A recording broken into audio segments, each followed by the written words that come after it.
it's like Franklin is almost not doing the small things to make sure that these guys are ready to go. And it's just it's evident, you know what I'm saying? It just looked bad, but that's Penn State for you. Oh boy, greetings and salutations and welcome to the Odd Coaches Podcast. I am your host, Dr. Keith Adams, and on today's Roll Down Thursday edition, this is a tough one for me. We're going to do a Week 6 recap of college football, and we're going to preview Week 7. My goodness, this is the authentic voice of sports leadership, where coaching wisdom meets real talk, and it's real talk today. So with us today, Captain for Life, Will Cotton, and academic and athletic consultant, George Ockert. George, we're going to start with the SEC, as we traditionally do. Ole Miss is in first place. Bama beat Vandy, but the story is Texas. And they were preseason number 1, and now they are out of the top 25.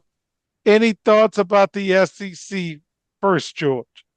I'm still on the Oklahoma bandwagon. If the quarterback comes back, and next week's the Red River rivalry. If he's back, I want to see them boys get it. And the strong, and for once, for me, Oklahoma, the strong point of the team's been the defense. They've been knocking heads off. Now, to the elephant in the room, they need to take Arch and put him away for a minute or something, because he is. I think there's too much on him.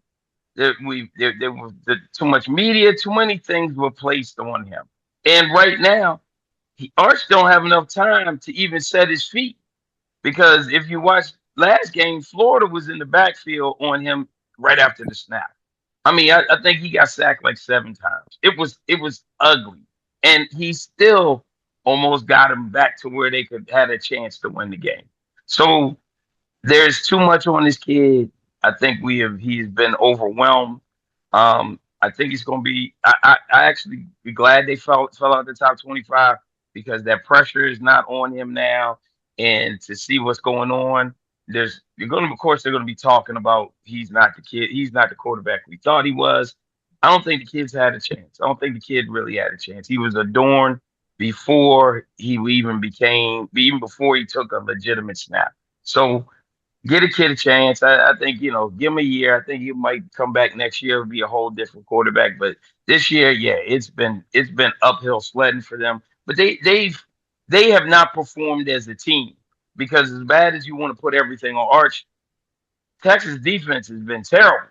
So I'm gonna leave it at that with them in the SEC. Outside of that, LSU was off. Most of your top players were off, and Texas A&M is slowly walking it down to where they're going to be in the running for the number 1 seed in the SEC. So we're going to see what happens. And one thing I have, that Pavia and Vanderbilt have now created a scenario where there's that's a rivalry with Alabama. That's bad blood now, man. That thing's going to get ugly in the next couple of years. So. All right. Will, you are the one thing stopping the bleeding that I have to take. So take your time with the SEC, because we're going with the Big Ten next. No. I just got one thing, man. Great win by the Gators. We'll see what happens. We'll see what happens during the season. But nah, George. I gotta go against that and say, you can't bench him. That kid is making almost $7 million a year. No. Ain't no benching, bro. John Thompson said, "Don't tell me how old you are when you take the money." When you start taking big boy money, you gotta act like a big boy. So you gotta let him fight through it. Yeah, I didn't mean bench him. I just pull him out the spotlight, because I think they were Texas. No, bro. You make $7 million, bro. That is the cost. That's the cost to be the boss player. Because look, if he's in the NFL, you don't get the high. You don't get to. And you go for Texas, you might as well be in the NFL. You're not being able to hide. Right. So I'm sorry, man. You gotta have to go through it, whether it's through hook by crook, whatever you got to do, man. Yeah. You making too much money if you hear talk about, oh well, let's set him down and let's give him hold his hand and let's give him a good cup of soup and let him. Nah, man. No, Hey, player, $7 million. it, it was interesting. It wasn't like he asked for it. They just gave it to him. They Hey, created that monster, so it is hey, what it is. I'm Oh, with he you. gonna have to fight. He gonna have to fight through it. I don't think he needs to sit down, but I don't think it's gonna be as much on him as it was before because they look bad, man. They look bad. All right, I have delayed the inevitable. We're going to Da, talk about da, the Big da, Ten. da, da, da, da. It is no secret that I openly root for Penn State because the BCA is real. The Black Coaches Association, as an organization, means a lot to me. We have never had a person of African American descent as a head coach win a national football championship. And we have two shots the last few years, No Notre one. Dame and Penn State. And last week, Penn State lost an overtime game to a top team. And hey, they have beat a top team. Okay, fine. I'll take my heat, lose my $5, whatever. But this past week, uh, an 0-4 team hadn't beaten a top 10 team in 40 years. And UCLA had a makeshift staff, and they had an interim head coach, an interim defensive coordinator, and an interim offensive coordinator, and they hung 42 on the number 17, or should I say the then number 17 in the nation. I got Will Cotton here. Will played for me, and will openly admit there are times where no matter what Adam said, we're going to beat these guys. I don't know why Coach is talking all this smack about Dan Sack and Churchill or whatever made up feigned thing that I did. The buyout is $50 million to get rid of them. George, any thoughts on the Big Ten this week before I just let Will go? But at least I openly said, I took it, George. So go ahead. First and foremost, I want to say, give a shout out to Maryland. Um, you know what, man, they put up an effort. They showed that they were a young team. And they showed that they were a young team and they're still learning. I like the job Loxley is doing out there. So I know a lot of people around our area because we're in Maryland. We got a lot of Maryland fans that are pulling for them, and plus they got a lot of local kids playing for them. The outlook is very good there. I really like what I saw with them. Now, looking at Penn State, and it's funny you started off with, the Black Coaches Association and all of that, and you talk about we had two chances. No, you didn't. You never had two chances. You had one. Because Penn State was never going to be, and will agree with me, nobody ever thought Penn State is a threat to win a national championship. We tell you every freaking year. How do you start the week off with your quarterback text messaging girls talking about after a loss to Oregon would send me illicit pictures, doing elude things in the pictures? You start the week off with that, go and then you fly across the country and lay an egg. This isn't even having your team prepared to win tough games. Yeah, they were in the game against Oregon, and I get and they sell late. That's what their regular thing is, sell late. But you go out to LA and get dog walked because their game wasn't even close early. They had to rally to come back. On top of your text messages from the quarterback that you paid to come back to stay in school, and you let your original starter leave to go to another school because you were all on this pervert who said he was, spread cheeks and all kinds of craziness he was putting in text messages. There is nothing Penn State can do right now. There is a black mark there that is, it's you can't even get that stain off right now. The only way to get it off is to win a national championship, and they won't even make the playoffs this year. It is horrible to state that in. And to make matters worse, they can't even fire him because the buyout clause is too much money with the renovations they're making right now. So they're stuck with him. They're stuck with him. All I know is Franklin better get a hold of that team in that organization, that whole situation, because that thing is out of control and it is sinking. It's a fast sinking ship. That is a bad, bad, bad loss. Bad loss. Keith, you got to eat all of that. You got to eat all. I'm sitting right here in front of the world.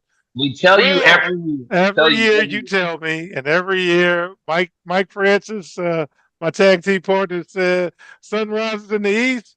Penn State chokes a big game. Keith still believes. All right, Cotton Man, Big Ten. What do you got for me? Oh man, really for you can't be Penn State, man. I mean, you're out of it now. You out of it now. Michigan won. Oregon, they took they had a bye week, and Bye week. Ohio State was just business as usual. Yep. They're looking good, man. Now, you know what I'm saying, and it's just embarrassing, because now it's like a lot of it's very it's not very professional because I can tell the whole situation. These kids are making money now. They're going Mm. out to LA. They're going to the nice restaurants. They're running with nice women. They're drinking. They're hanging a good time. Don't worry, coach. Yeah, we'll be all right, man. We're playing UCLA. Come on, man. We already know what it is. But UCLA used to doing this. They do this all the time. So, you know what I'm saying? Like, and then, they started slug, you know what I'm saying? They started very slow. UCLA jumped right on them. I think they put them up like 17 before they even got it together and scored. That was just unprofessional. It was just, James, it's like Franklin is almost not doing the small things to make sure that his guys are ready to go. And it's just, it's evident, you know what I'm saying? It just looked bad. But that's Penn State for you. They're stuck. They still got to pay that man. He gonna do his thing All right. in Tom Did the Coughlin. I want to ask Will? Did the defense even get off the plane? Because Man, even when they start, even when UCLA, even when they started, the offense started scoring, the defense couldn't stop UCLA. Everything UCLA did was working. they were in LA. I don't know if they made it to stadium, but they was Now, in LA. I will say, stop telling me about the travel in the Big Ten. You've taken the money. I don't want to hear about nobody's plane flights. I don't Yeah. want to hear about no jet lag. You cashed all of the checks, so I don't want to hear that. All right, Big 12. Iowa State blew it. Oh, Texas Tech, you're next up on the list. You're going to have opportunities to do some big things. And BYU keeps winning very quietly. 10:30 at night. Nobody's watching except people in Vegas doing strictly for entertainment purposes only. Will, what are you thinking about the Big 12? Yeah, they're doing what they're doing. Unfortunately, man, Colorado, another loss. It's not looking good another, for Prime this week, this another year, this tough year. loss. It's gonna be tough. But yeah, and to be honest with you, I don't know if he's gonna get any looks from like Florida State playing very well. Well, not anymore, I guess. So I don't know. It's just not a good day for Colorado. That's all I gotta say. They should have won that game. All right, George, Big 12, man. Texas Tech seems to be for real. Texas Tech, the front runners, and Will, I hate it, and sitting there in a post conference, man. Colorado been losing a whole lot of close games, and that hurts. And the thing about it is, Dion talking about in the press conference that he's still suffering from some situations. He said he got to go back to the doctor. So I got to see, he might not be there to be able to finish this little job, the tour he started out there. Yeah. It looks like it's going to be BYU and Texas Tech unless something else happens in that whole situation. So, Yeah, very disappointing with Iowa State. Again, strictly for entertainment purposes only. All Yeah. right, we're going to wrap it up with the ACC and Notre Dame. Miami this is your best shot. And Mario Cristobal, you got things rocking and reeling.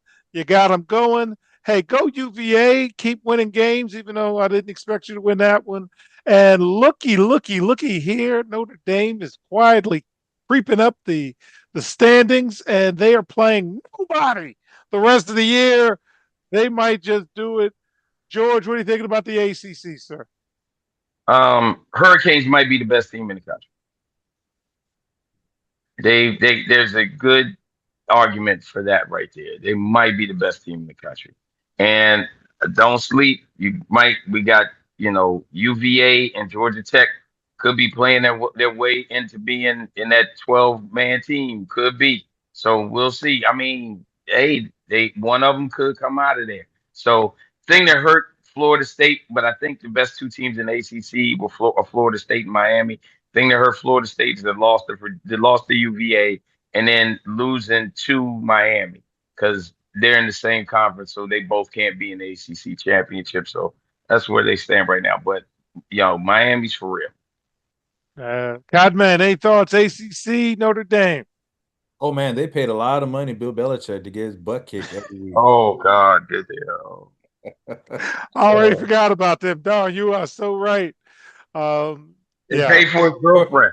Jordan doesn't show up no more. Jordan doesn't. No, Remember no. Jordan was in the first Yeah, game. they He were. left third. He said, "Man, I'm out. I'm gone."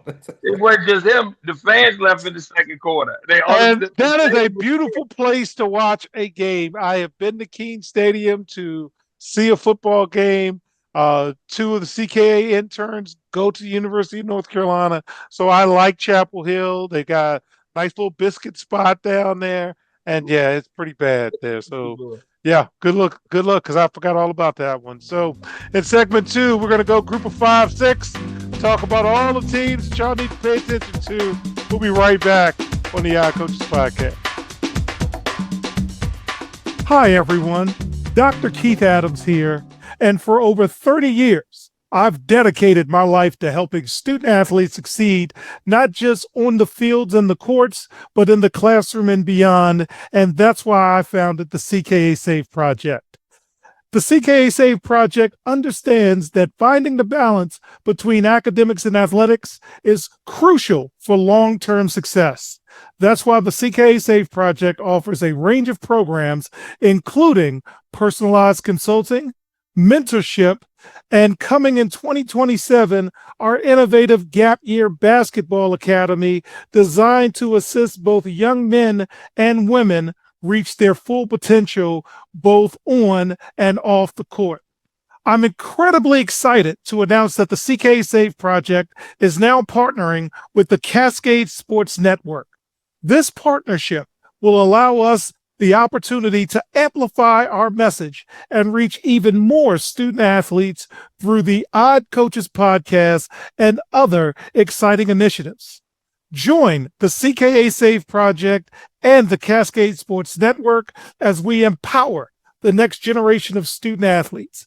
Visit CKA on the web at www.ckasaveproject.org to learn more. Let's work together to find the balance and help unlock your potential. Welcome back to the iCoaches Podcast in segment 2. Let's hit the group 5, 6 in the American. There are 3 teams that have a shot to get the group of 5 bid. Memphis, South Florida, and Navy. Will, out of the American, who's got the best shot in your opinion? USF, Navy, or Memphis? I'm going with Memphis. Keep it They're rolling. finally in the top 25, for goodness sakes. 23 right now. All right, George, what are you thinking about with the American? Memphis. I gotta go ahead and roll with them. All right. Mountain West Pac-2. UNLV has the best shot. Oregon State keeps losing. Will, is Boise done? Is it UNLV holding on? What are you thinking, sir? Oh yeah, Boise's not one of those powerhouses. They go up and down all the time, and most of the time it's down. So they have their Genty, which is great. That's their one and done. But then we'll see a lot of regular degulars for the last couple of 10 years from them. George, any Mountain West thoughts from you? If it ain't UNLV, they can hang it up. That's pretty much it. All right, George, I'm going to the Sun Belt with you. JMU was not impressive this week, but they probably got the best shot of any in the Sun Belt. Any thoughts on the Sun Belt this week? It's just JM. It really is just JMU. Old Dominion's won a few games. Old Dominion's not having a bad season at all. Having a very good season. Having a good season, and the Coastal actually Old Dominion just beat Coastal. So yeah, it's gonna be an app beat Oregon State. Wow. So it really is gonna it probably might come down to a battle of the state of Virginia between Old Dominion and JMU, but JMU's the front runner. Yeah, Coastal might have a job opening. Any thoughts on the Sun Belt this week, Cotton Man?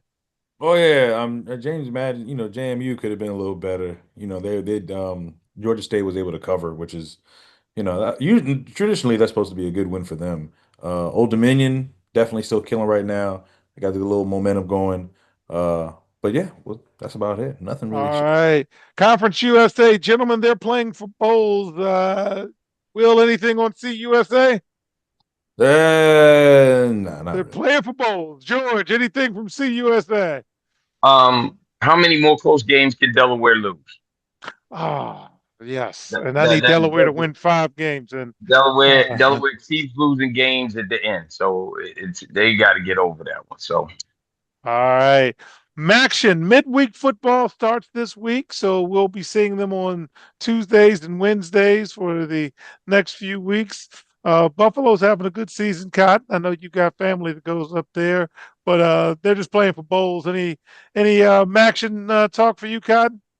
Nothing from me. No, a good win though by Buffalo. All They right. won 31-30, but other than that, nothing else crazy. Okay, George, any Maction this week, or we're just playing for nah, bowls? playing for bowls, but it looks like it's Buffalo's thing to win or lose. So All right, let's get to the MEAC. Family lost this week. Morgan lost to Georgetown on a Hail Mary. Sorry about oh, that. South Carolina State keeps winning. And the SWAC, Alabama State. Prairie View's keeping it going. Jackson State, Texas Southern, and Hampton beat Norfolk State, so they finally got a win. But Norfolk State. George, any thoughts on HBCUs this week? nah, not really. I think what South Carolina State gonna win that conference. Probably they're looking like the front runners. I think they look like the front runners there. Central's always going to have a say in it, but Oh, yeah, it oh, sucked oh, to I'm sorry. lose to. I'm sorry. I'm sorry. Central. That's Central's there. Central is going to win it. There is no. It's Central and period. Done. So go ahead. All right, Cotton Man, anything with the HBCUs this week, sir? Nothing big. Howard got the week off, so Yeah, and again, sorry about that, Morgan, but you're supposed to beat Georgetown. oh, Yeah. DSU, Delaware State. They're 3-3, man. They lost what, two in a row, three in a row. Yeah. They lost. Monmouth. Monmouth beat them 49-38. Yeah, Uh, they started hot, but now they're kind of tapering off. So let's see how the rest of the season goes, Mr. Jackson. all right, so in segment 3, we're going to tell you who really should be in the 12-team playoffs with no spin. We'll be right back on the Odd Coaches Podcast.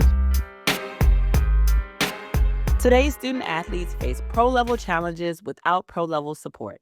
The CKA SAVE project is here to change that. For 16 plus years, Dr. Keith Adams and his team have provided comprehensive academic and athletic support from middle school through post graduation transitions. NIL guidance, transfer portal navigation, academic coaching, career planning, they've got it covered.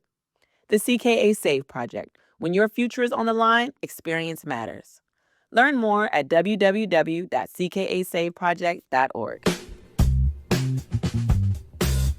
Welcome back to the Odd Coaches Podcast. In segment 3, we're going to give you the OCP College Football Playoff Rankings. And again, fans, it's only 12 teams going, so you can be mad if you want to. But right now, SEC, Ole Miss is in first place, so they get the SEC bid this week. Big 10, Ohio State. Big 12, Texas Tech. ACC, Miami. And Group of 6, Memphis is the highest ranked Group of 6 team. So now here's where the feelings get hurt. 7, Texas A&M. 8, Alabama. 9, Oklahoma. 10, Indiana. 11, Oregon. And Notre Dame's 12. Outside looking in. Missouri from the SEC. Georgia, LSU, Tennessee. They'll cannibalize themselves. Big 10, Michigan's the only team that's left because you're top heavy. Big 12, I don't think you will get 2, but if you do, BYU's the other team. And ACC, if you're really banking on Georgia Tech and UVA to win, that's your fault. And Group of 6, you got Navy. North Texas might mess it up for everybody. Yeah. USF, Tulane is not a bad team. They just played bad. UNLV, Fresno, San Diego State, JMU, and ODU. Talk to me, Ak. What are you thinking in terms of your top 12? Did we get it right? Anybody we're missing? What are you thinking? As it stands right now, we got it right. I think that there's more to this story though, because SEC is going to cannibalize itself. I think we looked and saw the Big Ten. There's what really two teams right now, maybe three. We'll find out in a couple weeks if Indiana's for real because they just been. I never thought I didn't think that much of Illinois. We'll see how Indiana is when they catch one of them because they got to play Ohio State, I think, this year, and you still got Oregon. SEC, I think, is going to just cannibalize itself outside of Texas A&M because Texas A&M doesn't play anybody up until about week 8, so they're probably the ones that's dodging the most bullets. But like Ole Miss and Alabama and Georgia and LSU are all and Tennessee are all going to be playing, and Missouri too. You and your Missouri Tigers again, like I told you last year, Bootlegging in like NIL in Missouri, baby. like I told you before, they weren't going to make it, and that's my one thing that I think they're going to cannibalize themselves so bad that another ACC team might sneak in because I don't see anybody else from the Big 12 or whatever going through. This might be one of those years where you wind up having uh, a a a 3-loss or a 2-loss SEC team coming in as that 12 team on the back end because as they cannibalize themselves, Notre Dame's going to shoot right back up the freaking ladder and sneak back in again. So yeah, it's gonna be interesting. There's so much parity within the SEC. It's gonna hurt them because they're gonna beat up on each other. So God, man, I'm glad you brought up the money in our previous segments because there's a lot of teams paying a lot of players, getting some mediocre results. Did we get it right in terms of our college football playoff thoughts for this week? Oh, we got it right. We got it right. That's something that we'll see. There's a lot of football left. Things start getting cold, especially in the SEC. It starts getting funny. That's when things start popping. So we'll see. And especially Alabama. They don't play very well if it's not sunshine and warm and nice and things like that. So I expect them to take another loss at some point, and it's going to be November or so, and it's going to be really cold for them to play. We'll see. But yeah, I think we got it right. Yeah, George, I am still surprised, and I'll leave this with you. ACC might get one team in. Big 12 might get one team in because I can see them taking a 3-loss SEC team. I can see it. I can see that scenario. Any thoughts on that before we start for next week? it definitely could happen because you let Alabama or LSU or something like that and have come up with a real close loss to one of the top SEC teams. Like I told you, it won't shock me if they get a 3-loss team there's definitely going to be a 2-loss SEC team in there. And with the Big Ten really only having 2 teams, because let's be honest, the question mark's still out there on Indiana. We got to see how that goes. But with them really only having 2 teams, yeah, I can definitely see that happen. They being at least a third SEC team, at least a third SEC team. Then. All right, so week 7, a lot of games coming up. I want to put some games on your radar. East Carolina against Tulane on Thursday. Friday is the game of the week, in my opinion. South Florida is traveling to North Texas. You better watch that one, folks. All right, but on Saturday, Ohio State's taking on Illinois. Indiana is traveling to Oregon. Florida is going to Texas A&M. Are there any games this week, George, that's catching your eyes, sir? Like I brought up earlier, the Red River Shootout. Definitely want to see that, see what happens there. Arkansas just got rid of their coach, and they let the man back at the head of the controls. Bobby Petrino is back again, baby. And Arkansas was good when he was there last time, so it's gonna be interesting. Big one down in the swamp, South Carolina and LSU, and this is where the cannibalization starts in the SEC. So we're gonna see what happens there. Definitely want to see the Oregon Indiana game. See what happens there, and then Auburn and Georgia. That's going to be they're going to, and that's the thing with the SEC. They're going to eat each other alive. So it's going to be interesting. It's going to be fun for us to watch. Maybe not too fun because doing things for entertainment purposes. But we're going to go ahead. We're going to see what happens. All right, Cotton Man. Any game catch your eye for next week, sir? Oh, Florida versus Texas A&M. Don't sleep on them. Florida has a nice little whiff of winning right now, so Yeah, that Billy Napier thinks the coach well when they're ready to fire him. I don't Yeah. understand that. I don't. We'll see. I Is mean, that go is that ahead. in Florida or is it in Texas? It's in Texas. It's been Okay. Kyle Field. Okay. They should All right. win. It'll be a tough game, but man, don't sleep, and you'll end up Oh, just ain't like Texas did no. and you mess everything like you said, Kemba. You just start eating up. So Well, for me locally, Maryland blew an opportunity. They had a packed house for Maryland, and now Nebraska's coming to town. So what Maryland historically does, and similar to James Franklin, they start off really hot, and then they get in that Big Ten schedule, and the hell start coming, and then we end up in the Armed Forces Bowl. So hopefully Maryland can keep this thing going. Another game of note: Alabama is traveling to Missouri. For the last couple of years, and George alluded to it earlier, I've paid attention to Missouri's interesting NIL setup. And if you're a highly coveted student athlete who lives in Missouri and you sign with a Missouri school, you get to make big money while you're in high school. And Missouri's level of talent keeps increasing every year. So this will be a great opportunity for them. Uh, Alabama. Alabama's glad this game isn't next month because it'd be cold up there by then. Yeah, BYU is traveling to Arizona. Air Force is going to UNLV. NC State's coming to Notre Dame. So there's a lot of games this week that is going to make a difference in terms of the standings. So appreciate you, fellas. On behalf of our Cavalcade Stars, I'm Dr. Keith Adams saying thank you for listening and or watching the Yard Coaches Podcast, the authentic voice of sports leadership, where coaching wisdom meets real talk. And we will see you on the sidelines. Until next time, take care. We hope you enjoyed today's show. The Odd Coaches Podcast drops new episodes every Tuesday, Wednesday, and Thursday. Make sure you subscribe to the Odd Coaches Podcast on YouTube, Spotify, and iHeartRadio. Follow the Odd Coaches Podcast on the X platform at Odd Coaches. Follow Dr. Keith Adams and the CKA Save Project on social media at CKA Save Project. For more information about the CKA Save Project, visit them on the web at www.ckasaveproject.org. See you next time on the Odd Coaches Podcast.